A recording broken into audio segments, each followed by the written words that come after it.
Hi, I am Aurel Enriquez, and this presentation contains our discussion on the skeletal system. Listed here are the components of the skeletal system. Hindi lang po bones ang kasama sa skeletal system natin, but also cartilage tissues, tendons, and ligaments. Using the same approach as we did from the previous discussions, unahin po nating i-enumerate yung functions or purpose of the skeletal system. First up is body support. Again, our muscles wouldn't be arranged this way and wouldn't have something to hold on to if our skeletal system isn't here. Next is organ protection. As previously discussed, yung pinaka-obvious na example po nito is our rib cage, which not only keeps our lungs and heart in place, but also protects them by keeping them somewhat enclosed. Next is body movement, which again is possible in collaboration with our muscular system. Next functions would include mineral storage and blood cell production. We'll talk more about these on the later part of our discussion. Let's now talk about bones as a tissue. Let's talk about bones in a histological perspective.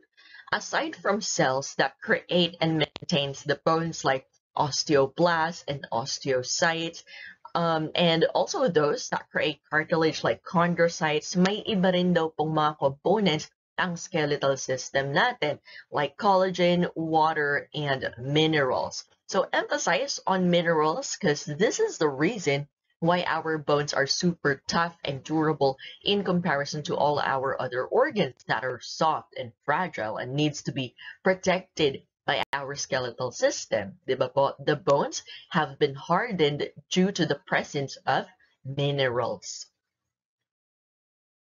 Listed here are the other components of bones. Collagen, very familiar na po tayo dito. This makes things flexible but resistant at the same time, or it resists pulling or compression, but it is flexible, meaning we could bend it slightly in different directions.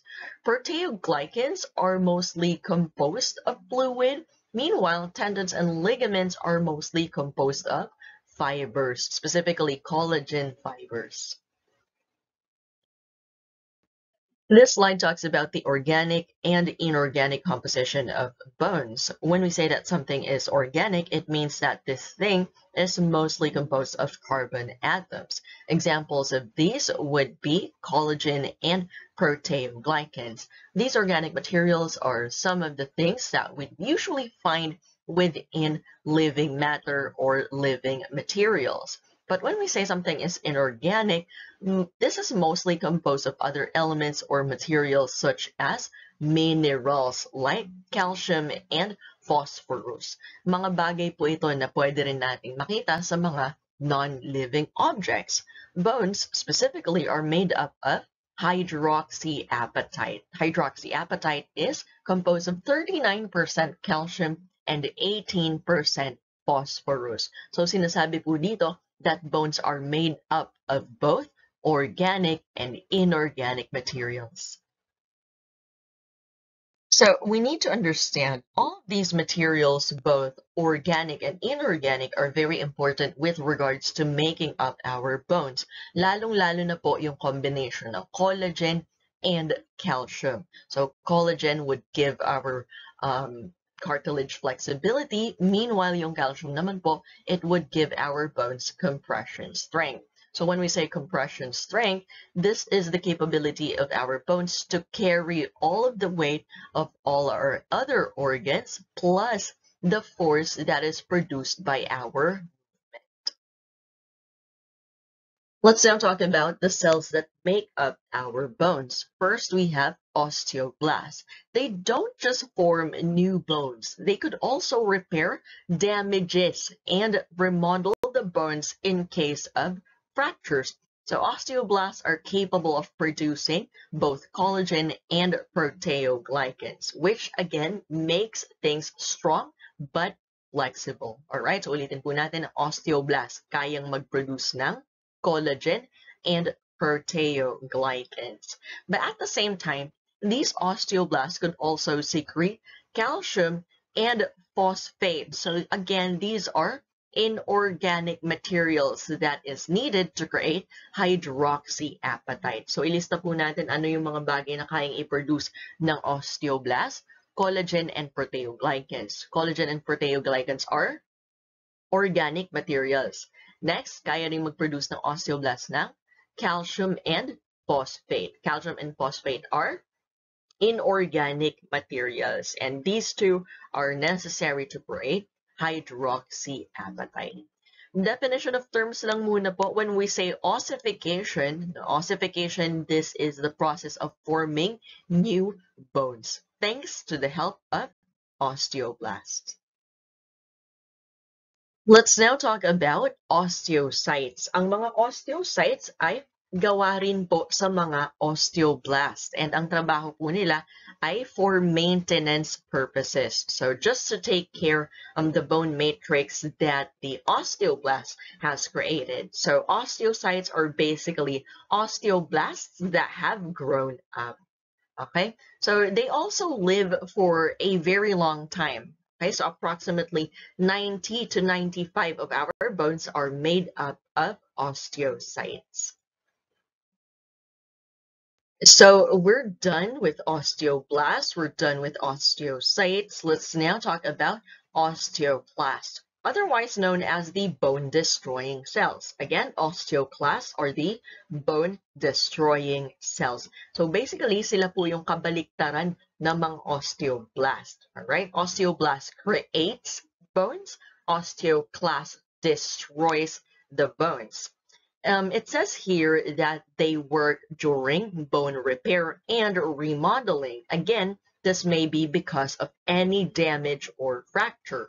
So, if there are fragments of the bone that are not in the right place, or there are pieces of the bone that needs to be removed or rearranged, the osteoclast would reabsorb them by moving the calcium molecules. So, bali, nililipat daw po, no? Nililipat ng mga osteoclast yung mga calcium molecules. So, the term that we use for this is mobilizing the calcium molecules. So, sinisira niya yung bonding ng hydroxyapatite to subsequently destroy the bone cells. So, ang tawag po sa process na to ay reabsorption because it reabsorbs the calcium ions and lets them go through the blood circulation.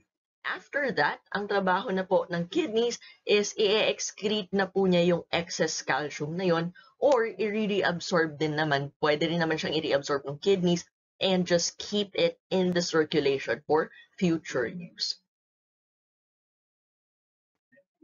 Let's now differentiate spongy bones and compact bones. Bones actually have layers known as lamellae. Now, depending on the amount of bone matrix or yung mismong areas with osteocytes and hydroxyapatite, this is described in comparison to the amount of space within the lamellae. So kapag mas maraming space, spongy. Kapag mas maraming bone matrix, it is compact. Ulitin po natin, spongy bone has less bone matrix and therefore more space. Meanwhile, compact bone has more bone matrix and there is less space. The spongy bone also has interconnecting structures known as trabeculae. Kasi hindi naman pa pwedeng puro space lang yung spongy bone, di ba? But there's nothing holding them together. So that's the purpose of the trabeculae.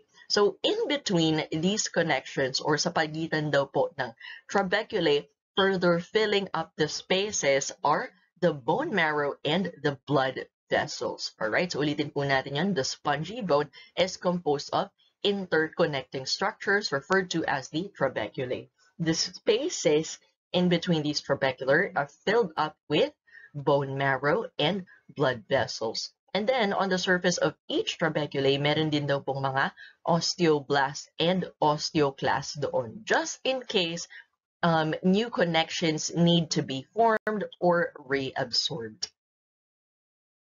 This slide shows an illustration of what the spongy bone looks like. Again, dito po sa mga space na yan, that would be filled up with bone marrow and blood vessels that would supply oxygen and nutrients to this area. This illustration at the top shows us a side-by-side comparison of a spongy bone in the middle versus a compact bone which is found on the outside. Alright, so yun po yung general structure ng bones natin na compact bone on the outside, spongy bone on the inside. Let's now talk about compact bones. We could also call these cortical bones. So usually we would find these at the outer layers. So ulitin po natin, no, ang typical structure po is spongy bone on the inside, compact bone on the outside, as we've seen on the previous slide. I-compare po natin. If spongy bones are composed of trabeculae, ang mga compact bones naman po, they have an osteon. Osteon, which are ring-like structures or circular in arrangement. Isa pa pong comparison na pwede nating tignan, if spongy bones are filled with bone marrow and within that are blood vessels, no, ang mga compact bones naman po, they have a central canal. Alright, so again, compact bones on the inside, they have a central canal. Tapos nandun po sa central canal, yung mga blood vessels, nerves, and connective tissues. This slide is just a list of terminologies that we need to be familiar with. Lamellae are the concentric rings or yung mga paulit-ulit na bilog within the bone matrix. So ulitin po natin, compact bones are made of osteon. So these osteon are circular or ring-like in formation. And ang tawag po sa mga ito ay lamellae. In between that, meron din pong mga spaces, but not as much as the spaces that spongy bones have. So, ang tawag naman po sa mga spaces na to, no, within the compact bone is the lacunae. Next, may mga daanan po. Okay? May mga daanan that connects the lamellae to the lacunae, and these are referred to as canaliculi. Notice they have been described as small tunnels. So they look like tiny tunnels. Dito po sa canaliculi, pinapadaan yung mga nutrients and waste materials of the cells. If the osteoclasts are doing reabsorption, most likely po, no, na dito din padadaanin yung calcium molecules. This slide shows us the location of the structures that we've mentioned in the previous slide. Let's now talk about long bones. There are three main parts. The diaphysis, or yung elongated area in the middle or center, is made mostly of compact bone on the outside. The epiphysis, or yung slightly softer area sa magkabilang dulo ng mga bones, is made mostly out of spongy bone. And ito rin po yung covered ng cartilage. Next, there's also the medullary cavity. The medullary cavity is defined as the hollow center on the inside of the diaphysis. So for Filipinos, we know this as the source of bulalo. Okay, so galing po sa medullary cavity of the long bones of cows ang bulalo. As mentioned earlier, ang bawat dulo po ng mga long bones is covered in cartilage, specifically hyaline cartilage. Now, kung itong hyaline cartilage po na ito ay sa mga long bones mahanap, then we would now call them articular cartilage. Another part of long bones that we need to know about are the epiphyseal plates. Ito po yung area right between the epiphysis and the diaphysis. Alright, so ulitin po natin, yung dalawang magkabilang dulo ng bones, they are made up, or that specific area is referred to as the epiphysis. Yung pahaba na area sa gitna, that's the diaphysis. Yung area daw po kung saan connected yung epiphysis and diaphysis, that's referred to as the epiphyseal plates. The epiphyseal plates are also known as the growth plates because as long as hindi pa po nag-harden or fully nagiging compact bone yung mga growth plates ng isang person, then they will in fact keep growing.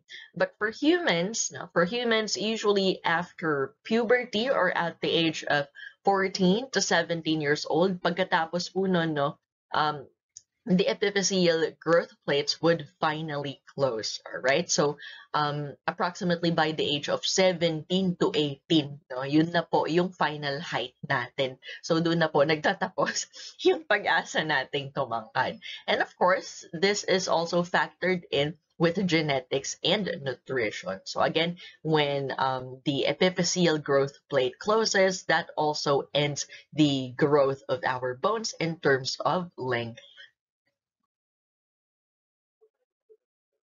We've already mentioned this earlier as well. The medullary cavity is where we would find the bone marrow. Now, there are actually two types of this, the red and yellow marrow.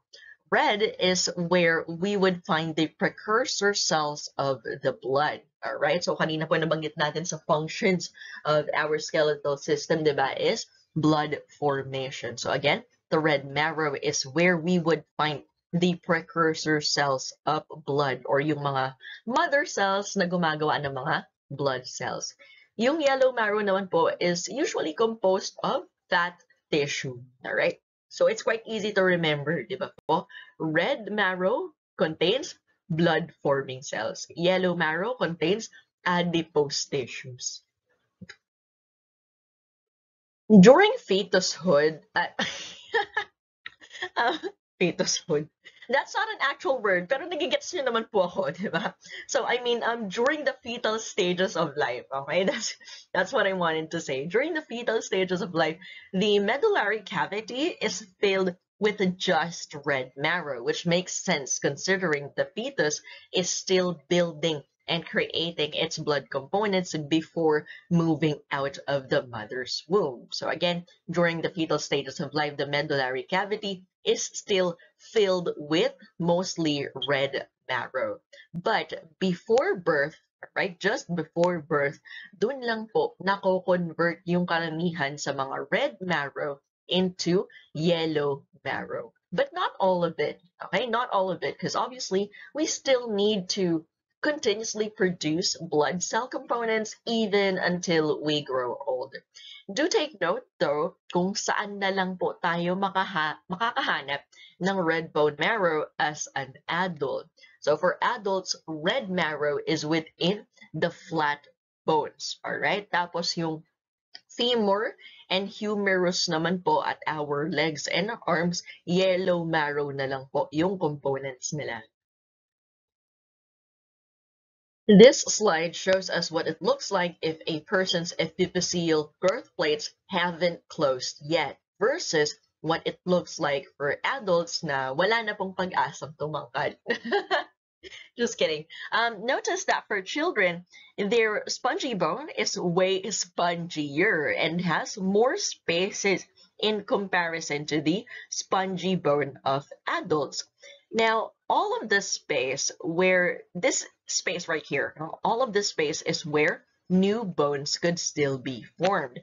Also notice na makapal and halos cartilaginous pa po yung itsura nung growth plates nila. It hasn't fully hardened because it still needs space to adjust kung magle-lengthen pa po yung diaphysis. Alright? So again, this is the area where bone length could still continue to grow. Now, for adults, no, everything that we're seeing here is more compact with no more space to lengthen. Alright, so I don't know if alam nyo na po ito or kung nakikita nyo na ito sa internet, pero medyo matagal na po itong ginagawa in some countries. They have a procedure that is known as the limb lengthening surgery for people who are already adults but would still want to grow taller. Now, how would you lengthen the legs kung sarado na po yung epiphyseal growth plates? Well, they literally cut the bones in certain segments, as we can see right here in this illustration. After that, they would insert a metal rod and wait for the osteoblasts to fill in the gaps where they broke the bones, thus lengthening the leg and making a person a few inches taller. This process takes about 9 months or longer to be completed.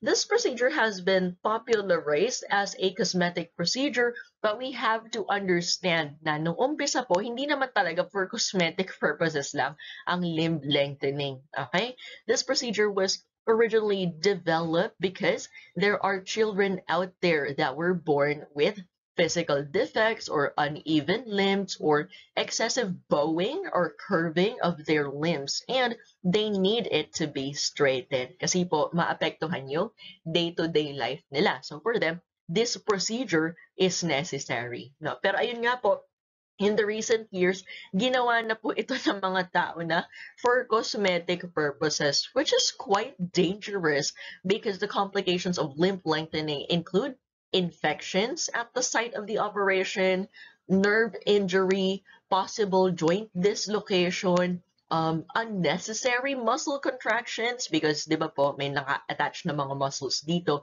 And for some people, non-union of the bone could happen wherein the osteoblast would fail to connect the segmented areas. Also, even after recovery, bawal na po yung person na magbuhat ng mga mabibigat na bagay or maglaro ng mga kahit anong sport that requires them to really use or strain their muscles, joints, or limbs. All right, so basically the complications are totally not worth it. Let's now talk about the tissues that would cover the bones. The periosteum is found at the outer surface of the bones, and this would house the blood vessels and nerves. Alright, ulitin po natin pag sinabing periosteum, nasa labas. Ang periosteum daw po, this serves also as a point of attachment. Okay, so tendons and ligaments are continuous or nakaduktong daw po sila sa periosteum. The next naman po is the endosteum. Endosteum, ito naman po yung nasa loob. Okay, ulitin natin. Periosteum, outside. Endosteum, inside. Dito naman po, it lines the inner surfaces of all bone cavities. Do take note though na parehas lang po yung endosteum and periosteum na may dala-dala rin po silang mga osteoblast and osteoclast. Alright, so basically, ang difference lang po talaga nila is their location. Ulitin po natin, they both contain osteoblast and osteoclast, but in terms of location, periosteum is on the outside, endosteum is on the inside. Let's now talk about bone formation. How are bones created? During the fetal stages of life, during fetal development, two processes would happen. And isimplify po natin yung mga statements na nandito. Sa intramembranous ossification, bones would start out or magsisimula sila from connective tissues. Kapag endochondral ossification naman po, the bones start out from a cartilage. Okay? Ulitin po natin. Intramembranous, naging connective tissue muna ang isang structure bago siya naging bone. Sa endochondral ossification naman po, naging cartilage muna siya bago siya naging bone. On this slide, focus po tayo sa kung ano lang yung kailangan yung tandaan. Intramembranous ossification occurs in the bones of the skull. Okay, so our skull was formed when intramembranous ossification happened. Listed here are the steps in intramembranous ossification. Again, pasimplehin po natin ito. Number 1, osteoblast would produce bone matrix around the collagen fibers until it creates a trabeculate. So again, what is a trabeculate? It's the connections within the spongy bones. All right, so ulitin po natin, no, osteoblast would start producing bone matrix around those collagen fibers. All right, and next po, sa number 2 naman, additional osteoblast would produce more bones to reinforce or make more connections within that trabeculate. Okay, so ulitin po natin yun. Osteoblast sa step 1, they produce bone matrix around those collagen fibers until that would create a trabeculae. Makakagawa na daw po sila ng trabeculae. Next, additional osteoblasts would gather or come to the area to reinforce that site, to make more connections within that trabeculae. So the trabeculae becomes larger and longer. Number 3, embryonic stem cells within the spaces doon sa loob ng spongy bone would now be turned into red bone marrow. Ulitin po natin, ano nga ang pinoproduce ng red bone marrow?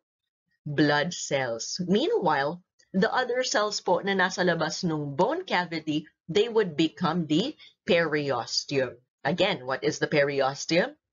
It's the connective tissue on the surface or on the outside of the bones. So those were the 3 steps of intramembranous ossification.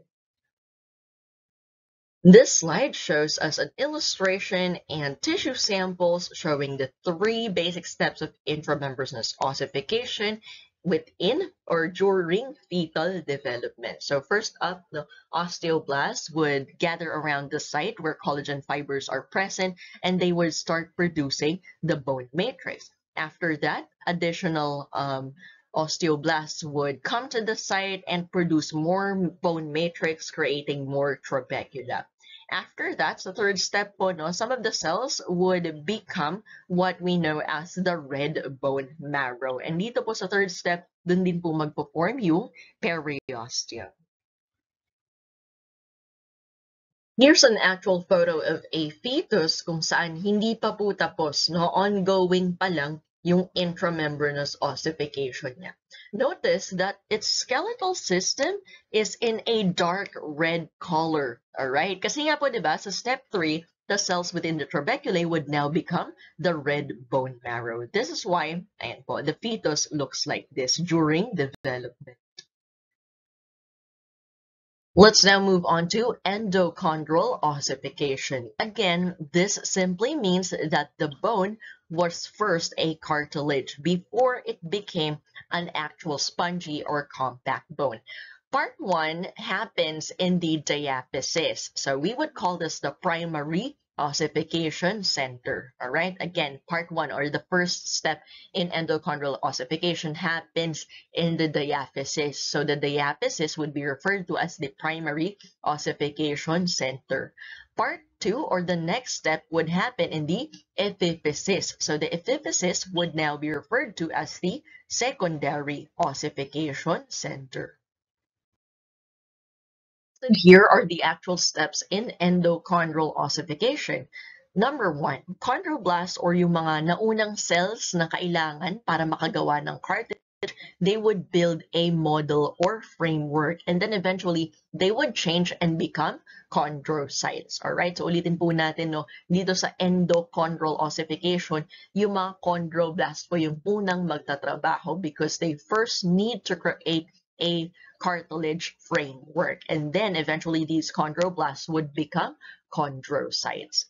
Next, calcium would harden these cartilage structures or would calcify these cartilage structures. And on to step 3, yung mga osteoblasts naman na po yung darating para magtrabaho, and they would now create the diaphysis. On step 4, this would keep going. The osteoblast would keep working hanggang makreate po yung epiphysis. And finally, with the help of more osteoblasts and more calcium molecules, the bone structure would be fully ossified. Maliban po doon sa articular cartilage. Okay, so again, what are articular cartilage? They're actually made up of hyaline cartilage, just located at the ends of the epiphysis. This illustration shows us how endochondral ossification happens. Kung yung intramembranous ossification po, it creates flat bones, no, like the ones at the skull. Ang endochondral ossification naman po, it creates long bones like the femur or the humerus. Okay, so ulitin po natin, no, intramembranous ossification creates flat bones, but endochondral ossification could create long bones. So as we can see right here, ito po yung 5 steps. First up, no, the chondroblasts and chondrocytes would work to create a cartilage model. After that, the osteoblasts would start to arrive and do their work and begin, no? Ayan po, there would be blood vessel formation right here in this area. And then at the third step, ayan, dito na po yung talagang simula, no, nung primary ossification, which again happens at the diaphysis. All right. Eventually, no, after po makompleto nung diaphysis, it would start creating the epiphysis. So again, the epiphysis is referred to as the primary ossification center. So after this entire process, this would now create an adult bone. Let's now talk about bone repair. If broken bones are not repaired, since meron din naman po silang supply ng blood vessels, they would continue to bleed and cause hematoma. What is hematoma? It's basically a blood clot on the inside of the body. Now, of course, the body would do something about this and start repairing this damage. And dito po, the bones could also form what is known as a callus. Right? So obviously, no, when we say callus, obviously this is different from the callus that we learned when we talked about the integumentary system. Okay? So wag pong malilito. Sa integumentary system, a callus is an increase in the layers of the stratum corneum in response to constant friction. Pero dito naman po, sa skeletal system, a callus is a network of bones and cartilage at the site where bone fragments are. Basically, nagtutulong-tulong po yung mga newly formed bones and cartilage to hold together the pieces of bones that got damaged. After that, the callus would become a spongy bone until eventually this completely hardens and become a compact bone. And this illustration right here shows us how that would happen. Let's again simplify this into 4 steps. Step 1, hematoma would happen at the site of breakage or injury. Number 2, callus would form, attempting to hold together those bone fragments. 3, callus becomes spongy. 4, spongy becomes contact bone repair. Again, on this slide po, ang pag-usapan lang po natin ay yung mahalaga. Aside from creating bones, calcium is also necessary for the contraction or movement of skeletal muscles and cardiac muscles. So, gumagastos din po, no, ng calcium yung heart. So, hindi lang po puro bones ang may kailangan ng calcium. So, of course, calcium, ulitin natin, is necessary for the stimulation and regulation of both skeletal and cardiac muscles, specifically during contraction. Next, ano lang po ang mahalaga dito? Calcium homeostasis. All right? Calcium homeostasis, or balancing the amount of calcium in our body, is maintained by 2 hormones, the parathyroid hormone and calcitonin. So yung mga nakikita po natin na processes dito when calcium is being mobilized into the bone, the osteoblast would build new bones. Tsaka yung when calcium moves out of the bone and the osteoclasts break down those bones, these things would happen, no, with the help of the parathyroid hormone and calcitonin. So itong dalawang ito po yung nagtatrabaho para kumbaga is mag-guide saan ba dapat pumunta yung calcium and kailan ba dapat mag-work yung osteoblast and osteoclast. So again, do not forget what are the 2 hormones that maintain or maintain calcium homeostasis, parathyroid hormone, and calcitonin. So let's now talk about the parathyroid hormone. The parathyroid hormone is produced by the parathyroid gland. So ano ang primary function na to? It increases the formation and activation of osteoclasts. Again, what are osteoclasts? They are the bone-destroying cells, all right? So they are the principal bone reabsorbing cells. So ulitin po natin, the parathyroid hormone would increase or encourage the activation of osteoclasts. Next is calcitonin. So calcitonin is secreted from the C cells in the thyroid gland when blood calcium levels are too high. Okay, so ulitin po natin itong statement na to. Sa thyroid gland, now within the thyroid gland, we have what are known as C cells. So the C cells would produce calcitonin. Ang function po ng calcitonin is to, ayan po, lower the amount of calcium circulating in our blood if masyadong mataas na po yung amount of calcium that is currently present in our circulation. So this works by inhibiting osteoclast activity. Alright? So basically, kabaliktaran po ng parathyroid hormone. Diba? So kanina po, kung halimbawa, ang gagawin ng parathyroid hormone is i-encourage niya na magtrabaho yung mga osteoclast to reabsorb the bones, no? Ang mangyayari is calcium would move outside of the bones and mapupunta sila saan? Sa blood circulation, diba? So parathyroid hormone would increase the activity of osteoclasts and also increase the amount of calcium in the blood circulation. So babalik ta rin naman po ito ng calcitonin kung sobra na. Alright? So this would now inhibit the activities of the osteoclast to eventually lower blood calcium levels. Let's now proceed with the skeletal anatomy overview. A normal average adult has 206 bones, right? Ulitin po natin yun, no? A regular average normal adult has 206 bones. So these bones are segregated or classified into the axial skeleton and the appendicular skeleton. So ano pong locations nitong mga to? The axial skeleton consists of the bones of the skull, auditory ossicles, or the bones that could be found within our ears, also the hyoid bone, the vertebral column, and the thoracic cage. Basically, those bones that could be found in the middle. Alright? Mamaya po may makikita tayong illustration for this one. Okay, so ayan po. This illustration right here shows us the location of the axial and appendicular skeleton. So the ones that have been marked in yellow, this is the axial, all right, front view and back view, all right. So again, the axial skeleton are those parts of our skeleton that is in the middle or midline of our skeletal system. And then the appendicular skeleton are those that are marked in green, which could be found right here on the side. So they appear kind of like appendages, diba? Kaya nga appendicular. They're made up of the appendages.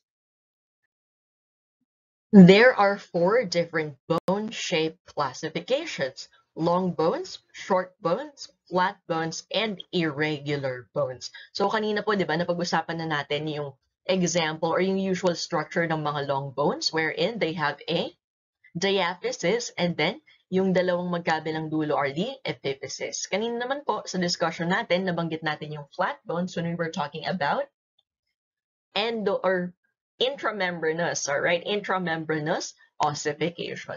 So ayun po, long bones are longer than they are wide. So pahaba daw po sila. Examples are the upper and lower limb bones. So yung bones ng ating arms and legs. Next, short bones are approximately as wide as they are long. So imagine the appearance of a cube. All right, imagine a cube, diba? Parang pantay lang din yung height and width niya. So that's how I would simplify, no, kung anong itsura ng mga short bones. So examples of short bones are those that could be found at the wrist and ankle. Flat bones are relatively thin and flattened in shape. So examples of flat bones are the skull and the sternum. Alright, so ulitin po natin, no, na-discuss natin kanina, the bones of the skull were formed via intramembranous ossification. Next, irregular bones would include the vertebrae and the facial bones. So they are irregular because they have, or they are made up of shapes that don't actually fit into the other 3 categories. This slide discusses further the axial skeleton. So the axial skeleton is composed of the skull, vertebral column, and the thoracic cage. Nakita naman po natin sa illustration kanina, wherein the areas that were marked or colored in yellow, those are the compositions of the axial skeleton. Now, let's look into the different components. First up is the skull. So the skull has a total of 22 bones divided into those of the brain case and the face. So the brain case, that's the specific area that encloses the cranial cavity, or basically, as the name implies, brain case. Dito po nakalagay yung brain natin. Nasa looban ng brain case yung brain. Alright, so this one consists of 8 cranial bones that immediately surround and protect the brain. The bony structure of the face has about 14 facial bones. The mandible, however, forms a freely movable joint with the rest of the skull. Okay, so wag mong kakalimutan yung total nila. Okay, so again, the skull is composed of 22 bones. The area that is known as the brain case is composed of 8 cranial bones, and then the face has about 14 cranial bones. Plus, ayun po, again, na-mention dito yung mandible, which has a freely movable joint. Aside from that, we also have 3 auditory ossicles, or those tiny bones that could be found within our ears. All right, so each in the middle ear, there's 6 in total. So again, skull has a total of 22 bones. 8 cranial bones, 14 facial bones, tapos yung mandible, tapos 6 auditory ossicles. Let's now talk about the hyoid bone. The hyoid bone is an unpaired U-shaped bone that is not part of the skull. Hindi daw po kasama sa 22 bones of the skull yung hyoid bone. And it also has no direct bony attachment. Okay? So ang unique thing about the hyoid bone is that this has the distinction of being the only bone in the body that does not articulate, or it does not connect with another bone. All right? Ulitin natin, the hyoid bone is not connected to any other bone in the body. So ano pong nag-hold sa hyoid bone? How is it being kept in place? The hyoid bone provides an attachment for some tongue muscles, and it is an attachment point for important neck muscles that elevate the larynx. Alright? So, ayan po, although hindi nakakonect sa iba pang mga bones in our body, yung hyoid bone, ayan po, ang function niya daw po is to serve as a point of attachment for some of the muscles of our tongue, and ayan po, also some of the muscles that help elevate our larynx. Photo right here shows us where the hyoid bone is located. So again, this is our skull. Sa ilalim nun, nandoon po yung hyoid bone. Accurate naman po yung description. It is in fact U-shaped. Pero notice, ayun nga po, if you have your books, or if you have PDF copies of your books, you would be able to zoom in and find out, na ayun nga po, hindi siya nakakonect directly with any other bones of our skull or kahit dito sa vertebral column. Pero ulitin po natin, mahalaga po yung hyoid bone dahil naka-attach po dito yung some of the muscles of our tongue and also a few muscles that could elevate or help move our larynx. Let's now talk about the vertebral column. The vertebral column, or the spine, is the central axis of the skeleton extending from the base of the skull to slightly past the end of the pelvis. All right, so again, the vertebral column is otherwise or more commonly known as the spine. Okay, so tingnan po natin yung mga curves, or paano daw po yung curves ng vertebral column. Different segments of our vertebral column have different directions in terms of how they curve.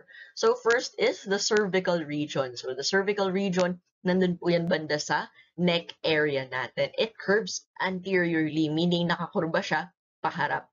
Next, the thoracic region. So sa thoracic region, andito na po yung part na nasaan banda yung lungs natin. Okay, this one curves posteriorly. So, yung curve niya daw po, patalikod naman. Next is the lumbar region. The lumbar region would now curve anteriorly. So, paharap ulit siya. Next is the sacral and coccygeal regions. Together, they curve posteriorly. So, patalikod daw po ulit yung curve ng sacral and coccygeal region. So, parang alternating po sila, na cervical, thoracic, lumbar, and then coccygeal. Yung mga susunod na slides po is basically parang memorization na lang talaga. Let's look at the highlighted areas that we're seeing right here. First, we have what is known as the atlas. So the atlas holds the head, all right? So ulitin po natin, no, there's the part of our vertebral column that is known as the atlas. The atlas is supposed to hold the head. Next is the axis. Ang axis naman po, it functions to rotate the head. Okay, so nakakalingon daw po tayo dahil sa axis. Listed here are the functions of the vertebral column. So first up, it supports the body weight. So again, we wouldn't be able to sit up or stand up or walk around without the help of our vertebral column supporting our body weight. Next, it protects the spinal cord. So yung vertebral column po natin, it has kind of like these holes or cavities in the middle kung saan po doon nakalagay, doon nakapwesto yung spinal cord natin. Next, it also has holes on the sides that allows the spinal nerves to exit the spinal cord. Next, it provides a site for muscle attachment. So marami din po tayong mga muscles na naka-attach sa vertebral column natin. And it provides movement for the head and trunk. Alright? So nabanggit na natin kanina, di ba? Yung atlas and yung axis. Kanina, yung atlas, it's supposed to hold the head, no? And then sa susunod po doon is yung axis, which is supposed to help us to rotate our head. So that in itself, no, is a type of movement. And of course, wag kakalimutan, no, ayan po, it also helps to move our trunk kasi nga po of the muscles of all the muscles that are attached onto our vertebral column. Ulitin po natin yung statement na yun. The muscles that are attached to our vertebral column also helps with the movement of our head and our trunk.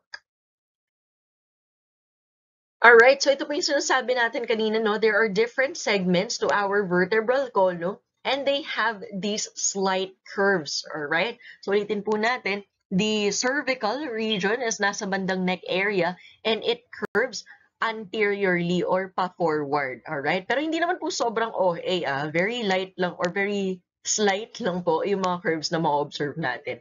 Next is the thoracic region. So again, dito po, no, andito sa thoracic region located yung lungs and yung heart, diba? So the thoracic region curves a little bit towards the back or posteriorly. Next, yung lumbar region po, pa-forward na ulit or anterior na yung curve niya. And lastly, yung sacral and coccygeal regions, pa-posterior or patalikod po ulit yung curve nito. So again, this is the general structure of the vertebral column and the different segments and the direction of their curve. Let's now talk about the thoracic cage. So the thoracic cage protects vital organs. Again, what are the organs contained within the thoracic cage? It's the lungs and the heart. Okay, so this thoracic cage is made up of 12 pairs of ribs. Also, in the middle, or at the front, we have the sternum, which is referred to as the breastbone. Now, these different types of ribs are classified as either a true rib or false ribs. So true ribs, they are attached directly to the sternum by a cartilage. Later on, may makikita po tayo na illustration for us to understand this better. Next, we also have the false ribs. So these ones are attached indirectly to the sternum by a cartilage. So nakabase lang naman po kung true or false sila depending on how they are attached onto the sternum. Next, we have the floating ribs. So the floating ribs are not attached to the sternum. This illustration shows us our thoracic cage. So dito daw po sa segment na to, these are where we would be able to find our true ribs. So again, our true ribs are connected directly to the sternum or our breastbone, which is right here. Next, we have our false ribs, which is right here. Indirect na po yung connection nila to the sternum. And last ones, right here, yung may label na 11 and 12, these are what are known as the floating ribs dahil wala siyang kahit anong connection to the sternum. Let's also familiarize ourselves with some of the bones of our body and kung ano po yung common names nila. So first up, the scapula is more commonly known as the shoulder blade. And next, the clavicle naman po, this is more commonly known as the collarbone. As we can see right here in this illustration, the clavicle is right here. Again, the clavicle is referred to as the collarbone. And then the scapula is right here at the back. Okay? And this is referred to as the shoulder blade. And together, no, yung clavicle and scapula, they are referred to as the pectoral girdle. So may pangalan po sila pag together sila. It's the pectoral girdle. So ulitin po natin, the scapula is known as the shoulder blade. The clavicle is known as the collarbone. This next slide enumerates the bones of our lower limbs. So first up is the femur. So the femur is the bone within our thigh. The patella is more commonly known as the kneecap. So yung pabilog daw po na bone dun sa mismong tuhod natin, that's the patella. Next is the tibia and the fibula. Alright? So they're located, no, they're both located at the lower leg. Paano natin sila ma-distinguish? The tibia is larger and the fibula is smaller. All right, so again, they're both located at the lower leg. The tibia is larger, fibula is smaller. Yung mga susunod na slides po, memorization na lang talaga because we have no other explanation for these ones aside from their location. So up next, yung bones ng ankles naman po natin, they're referred to as the tarsals. Next, after ng ankles, anong kaduktong nun? The actual bones of our foot. So those would now be referred to as the metatarsals. All right, so the tarsals are found at the ankle. The metatarsals are found at the foot. And then the phalanges are found at the toes and the fingers. This illustration right here shows us the location of the structures that we've talked about in the previous slide. Again, this is the femur or the bone in our thigh. Next, the patella is more commonly known as the kneecap.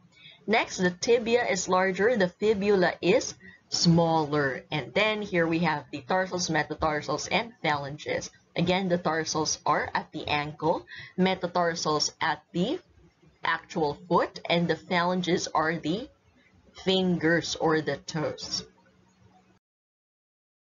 So I'm talking about articulations. Articulations are more commonly known as joints. This is where two bones would connect or two bones would come together. Joints can be classified structurally as fibrous, cartilaginous, or synovial, depending on the major connective tissue type that binds these bones together. Okay, ulitin po natin yung explanation na yun, no? So, again, no, our joints are also referred to as articulation. So again, these joints, are the specific areas where two bones are connected to one another. And depende po sa type of major connective tissue that connects them together, then ayun po, no, they could be classified as either fibrous, cartilaginous, or synovial. And joints are also classified in functional categories according to their degree of motion, such as synarthrosis, amphiarthrosis, or diarthrosis. Okay, so ayun po nang sinasabi sa atin dito na may dalawang classifications ang mga joints. Okay, so maaaring depende sa major connective tissue type nila or depende sa degree of motion nila. Kung connective tissue type po natin sila ika-classify, then they would be referred to as either fibrous, cartilaginous, or synovial. Pero kung yung degree of motion na pinoprovide nila ang magiging basehan ng classification natin, then we would call them synarthrosis, amphiarthrosis, or diarthrosis. With regards to the major type of connective tissue, no, in terms of classification, madali lang naman po silang tandaan. Alright? Fibrous joints are made up of fibrous connective tissue. Cartilaginous types of joints are connected by means of cartilage. And synovial types of joints are joined together by a fluid cavity. So may space daw po, no, sa pagitan ng dalawang bones that is filled with fluid. I-explain naman po natin yung classifications according to movement. First are synarthrosis. Synarthrosis are the non-movable joints. So literal daw po, magkaduktong lang, no? It literally just connects the two bones but do not provide any type of movement. An example of this would be the bones of our skull. So if you would remember, diba, the skull is made up of 22 bones, right? So they're just connected together using or made up of synarthrosis or the non-movable joints. Next are amphiarthrosis. So amphiarthrosis are slightly movable joints, all right? So it provides minimal amount of movement. And an example of this would be our vertebrae. So the joints in between our vertebrae. And last one is the diarthrosis. So diarthrosis, these are the freely movable joints, all right? So an example of this would be our knee, our elbow, and our wrist, okay? So ayan po, no, SAD, SAD, all right? So synarthrosis, amphiarthrosis, and diarthrosis. Synarthrosis, no movement. Amphiarthrosis, slight movement, and diarthrosis, freely movable joints. Let's now talk about synovial joints. Synovial joints are surrounded by a fluid-filled joint cavity. Alright, so ulitin po natin, itong dalawang bones na to, no, that have a synovial joint, may space daw po or cavity sa pagitan nila that is filled with fluid. So the cavity is created by the joint capsule and is full of synovial fluid. So the joint capsule helps hold the bones together while still allowing for movement. So the joint capsule consists of two layers. So the outer fibrous capsule and the inner synovial membrane. Alright, ulitin po natin yung components ng joint capsule. On the outside, it has a fibrous capsule. On the inside, it has a synovial membrane. This illustration right here shows us what a synovial joint would look like. So as usual, in this example, we have our long bones, right? And then sa dulo, andun po yung articular cartilage right here at the very ends. So they're joined together by, ayan po, these capsules right here. Okay, so on the inside of this space, all right, it is filled with fluid, and that fluid is referred to the synovial fluid. Let's now talk about some terminologies that we need to remember with regards to movement. So what are the different types of movement? First, we have the term flexion. Flexion means bending. And next is extension. Extension means straightening. Okay? Next, when we say abduction, this is movement away from the midline. So, inilalayo nyo daw po sa midline or sa actual, let's say for example, na gawin nating point of, kumbaga point of origin, yung axial skeleton natin. When we say abduction, we're moving further away from the midline or yung axial area natin.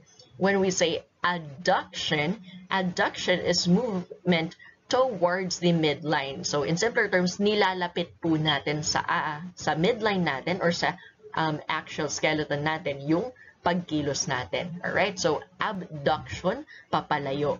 Adduction, papalapit. Abduction, away. Adduction, towards. Next is pronation. So pronation is the rotation of the forearm with the palms down. So pag sinabing pronation, yung hands or yung palms daw po natin, it's face down. Pababa yung movement kapag pronation.